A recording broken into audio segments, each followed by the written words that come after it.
usual, well, there's a protocol for that for the health people actually, and also the immigration and health, and they have this instrument where they can sort out whether you are suffering from a fever or something like that. We are preparing in all ports of entry.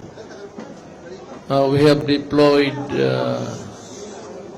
almost all yung regional pati national sa port of entries, yung magpasok galing abroad.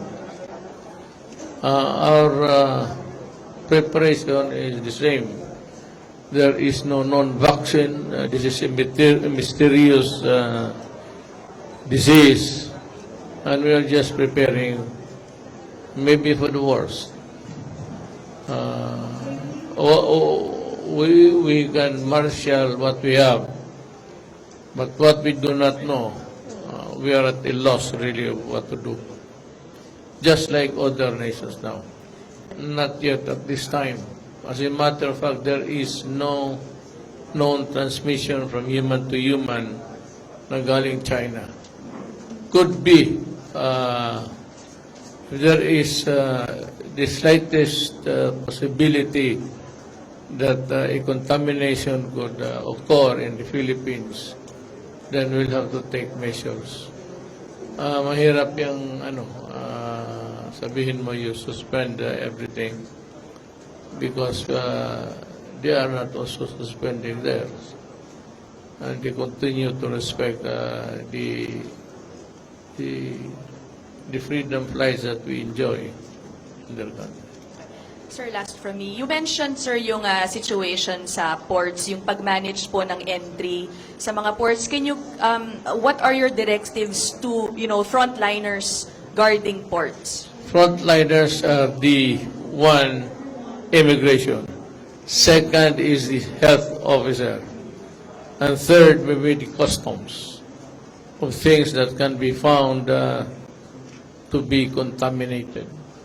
I said at this time there is no known protocol by which you can follow to combat the disease. We call it mysterious as of now. But what we can do is to limit the people entering maybe the Philippines.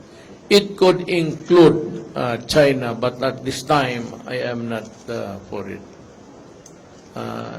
It would not be fair. Thank you, sir.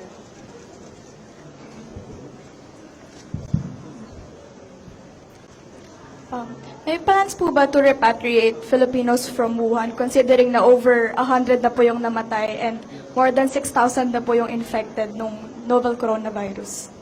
At this Wuhan? From Wuhan, China, sir. Yes, that's a place.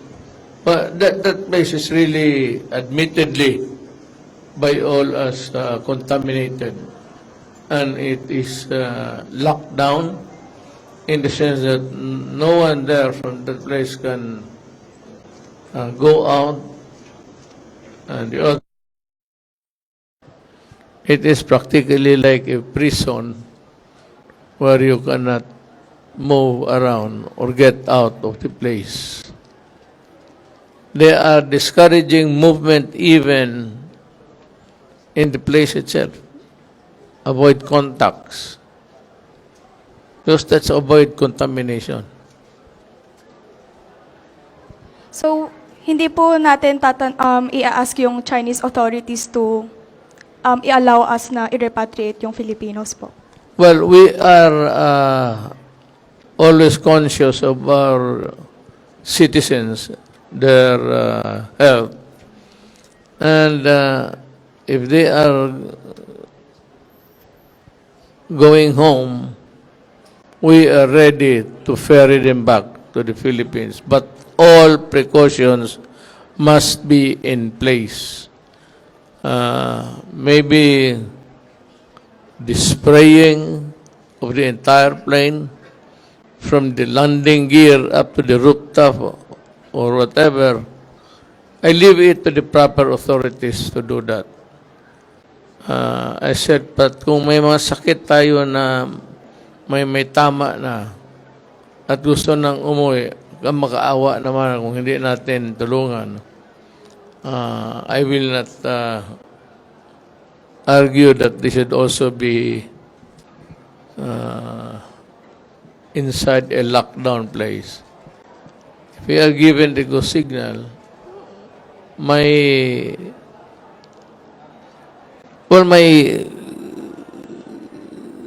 thinking is that we'll just have to go there and rescue them. I said, but all precautions must be in place so as not to allow another contamination here. It's easy for a contamination to spread from people to people. Hindi pa nila alam kung ano tong yawa na ito. Good evening, Mr. President. I am Jen from Manila Bulletin. Sir, on your U.S. trip, have you informed U.S. President Trump about your decision to decline the invitation to attend the summit? And who will represent you to the summit instead? I think by this time, our Foreign Office must have advised China that I'm not going. And they do not want proxies there. That's what I've noticed when a head of state is absent. His chair remains empty. Nobody sits there. So wala siguro. Wala akong maituro na proxy ko who will act as proxy. Sir, may we know why you are skipping the summit in the U.S.? For strategic and geopolitical considerations. Sir, last question. Sir, on the planned U.S. Termination of the VFA, sir, final na po ba ito? Or are you inclined to change your mind about terminating the VFA? I am terminating. I was not joking. The day I said it was the day that I decided it should be terminated. Alam mo, sabi nila na it's subject to my whim, yung capriccio. No. It started when they mentioned about the resolution in the U.S. Senate. They were trying to figure out who would be the persons who will be barred from entering. Noon pa lang, yung utak ko gumagalaw na. Ganun ako eh. Hindi naman ako naghihintay. I just announced late. Kaya pinapauna kong ito. Pero at that time, I have decided that if they do this, and I will do it not only for De La Rosa, but for every Filipino. O lalo na yung mga taga-gobyerno na magpunta doon, supposedly to attend a business concern officially. Yung hindi nila, I will limit siguro sa foreign affairs, but I will not allow any cabinet member to go there at this time. No cabinet member should be allowed to go to the United States. Indefinitely, sir. Indefinitely. So that we limit our contact in whatever aspect of international relations would be discussed or subject of talks. So, sir, you mean you want to lessen relations with the U.S.? And I am slowly toning it down. And I said, as a corollary of De La Rosa's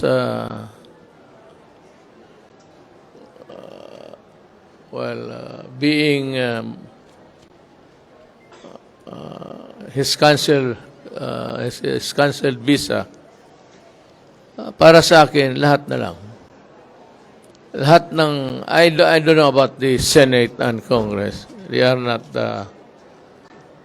under my jurisdiction.